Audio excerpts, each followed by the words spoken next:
Morning students, today we are going to start about concept, requirement and field of KPO. Yesterday I was explaining BPO, so today we are going to start about KPO.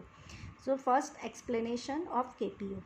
KPO means outsourcing of knowledge base process. BPO is work oriented while KPO is knowledge oriented. Okay, BPO is work oriented होता है, KPO knowledge के लिए होता है, मतलब किसी से आपको नॉलेज लेना है तो KPO का यूज़ होता है. Process related to works are focus in BPO while mostly the process related or to knowledge are focus in concept of KPO. KPO includes processes while accept advanced knowledge and skills that are responsible for the development of the company. Okay, तो यहाँ पे पहले आपको KPO जब भी काम आता है KPO के नॉलेज देता है. KPO कोई भी आपकी ऐसी सिचुएशन ऐसी आ जाती है कि आपको एक्सपर्ट की नीड होती है, मतलब एक्सपर्ट की ज़रूरत होती है, तब आपको बाहर से आपको एक्सपर्ट को बुलाते हो. कोई भी प्रॉब्लम हो तो ही आप एक्सपर्ट को बुलाते हो, बट ज़रूरी नहीं. बिजनेस के लिए भी कोई नई फैक्ट्री तैयार करनी है, कोई भी ज़रूरत, अगर आप इतनी बड़ी फैक्ट्री में कोई मशीनरी कहाँ लगानी है, कोई आप पे प्रॉपर ऑफिस वर्क होना चाहिए, वो सारी चीज़ें का नॉलेज आपको होना चाहिए, वो स्ट्रक्चर्स कैसा होना चाहिए. तो आप कभी भी कोई भी कंपनी खोलते हो कि आर्किटेक्चर को बुलाया जाता है, तो वो आर्किटेक्चर आपको एक सलाह देता है, कोई आपको बताता है कि ये चीज़ें ऐसे करनी. वो तो बैठे बैठे खाली सलाह ही देता रहेगा, आपको उसकी मतलब वो सलाह देता है, उसी का ही वो पेमेंट करता है, अदरवाइज़ वो उसकी फ़ीस लेता है. पर हमको उसकी वजह से हमारी जो प्रॉब्लम होती है वो सॉल्व हो जाती है. मतलब जब भी हम किसी एक्सपर्ट की सलाह लेते हैं तो बिज़नेस में हमको बहुत सारा बेनिफिट्स होता है. ओके, जब भी कोई इंजीनियर को बुलाया जाए, कोई इंजीनियर को बुलाए, उससे कोई आप सलाह ले जाए कि आप मतलब कोई भी चीज़ कहाँ पे बनानी चाहिए, इससे हम सलाह लेते हैं. तो उसको आर्किटेक्चर भी होता है, वो काम नहीं करता है, बैठे बैठे कुछ काम नहीं करता है, को आपको साली आपका उसको वो अपनी नॉलेज देगा या सलाह देगा. यहाँ पे मशीन रखो, ये चीज़ रखो, ये सारी चीज़ें का वो बैठा रहेगा, बैठे बैठे आपको सलाह दे. वो बाहर से हमने नॉलेज लिया, पर हमारा काम कंप्लीट होता है, उसको बोले मतलब उसी से उसका काम, मतलब हमारा काम इजीली हो जाता है, उसको बोलते हैं KPO. फिर यहाँ पे रिक्वायरमेंट ऑफ KPO. फर्स्ट है achievement of the base skill and institution provide service. KPO passage advances skill on amount of investing heavily in human resources and the training. As a result, business unit gets its advantages at minimum cost. KPO provides the best result by maximum investment and technical human resources by systematic method. They have achieved advanced expertise and experience of work, and the proficiency of skills gives maximum benefits to the business units with minimum investment. मतलब यहाँ पे आपको जो भी skills, मतलब जो भी कोई इंस्टीट्यूशन द्वारा आपको कोई भी कोई भी सर्विस दी जाती है, तो वो मतलब प्रोसेसेस होती है, वो एडवांस स्किल के थ्रू होती है. उसमें इन्वेस्टिंग आपका कम होता है और आपको पूरा का पूरा मतलब बाहर से आपका मिनिमम कॉस्ट से हो जाता है. KPO आपको बहुत सारी प्रोवाइड मैक्सिमम इन्वेस्टमेंट में, मतलब टेक्निकल ह्यूमन रिसोर्सेज की सिस्टमेटिक मेथड के थ्रू होती है. वो प्रोफेशनली आपको बहुत सारी आपको रिस्क, मतलब यहाँ पे KPO की आपको कहाँ पर क्या रिक्वायरमेंट, तो पहले हमने बताया है, तो अचीवमेंट बेस स्किल. ओके, तो KPO जब होता है तो आपको एक्सपीरियंस का वर्क भी मिलता है. आपको कभी बाहर से जब एक्सपर्ट को बुलाते हो KPO के थ्रू, बेस की स्किल आपको आपको बेस टैलेंट उनका मिलता है, बेस स्किल मिलते हैं.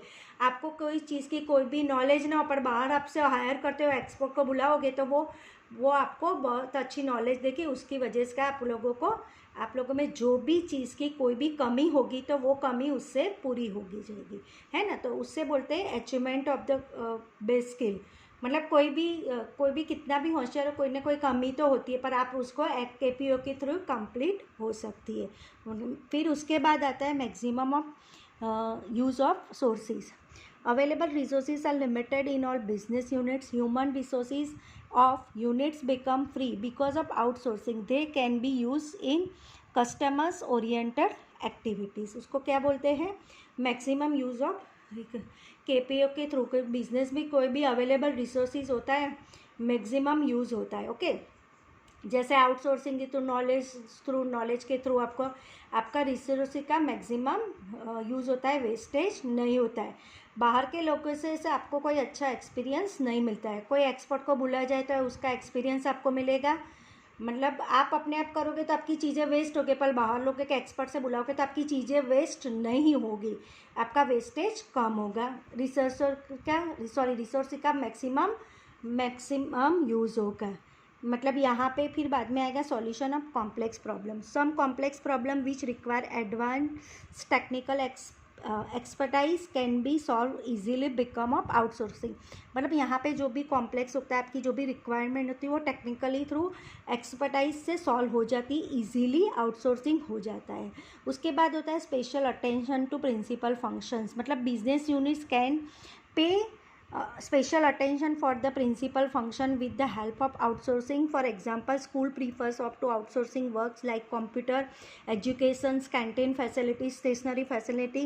Then it can pay more attention to its principal work of impacting education. मतलब उसके तरह से वो एजुकेशन के लिए बहुत सारा ध्यान दे पाएंगी, वो फंक्शन के थ्रू वो बहुत सारा उनको हेल्प मिल जाएगा, वो अपने प्रिंसिपल फंक्शन में पूरा अटेंशन दे पाएंगे। मतलब वो सारी चीज़ें यहाँ पे स्कूल में फॉर एग्जांपल दिया गया, स्कूल प्रीफर्स करती है आउटसोर्सिंग बाहर से, मतलब कंप्यूटर एजुकेशन भी देती है, कैंटीन की फैसिलिटी, तो बच्चों को दूसरी कोई जगह जाना नहीं होता है, स्टेशनरी भी वहीं पे वही अवेलेबल हो जाती है, तो वो सारी फैसिलिटी स्कूल देती है, तो उनका अटेंशन वहीं पे अंदर ही रहता है।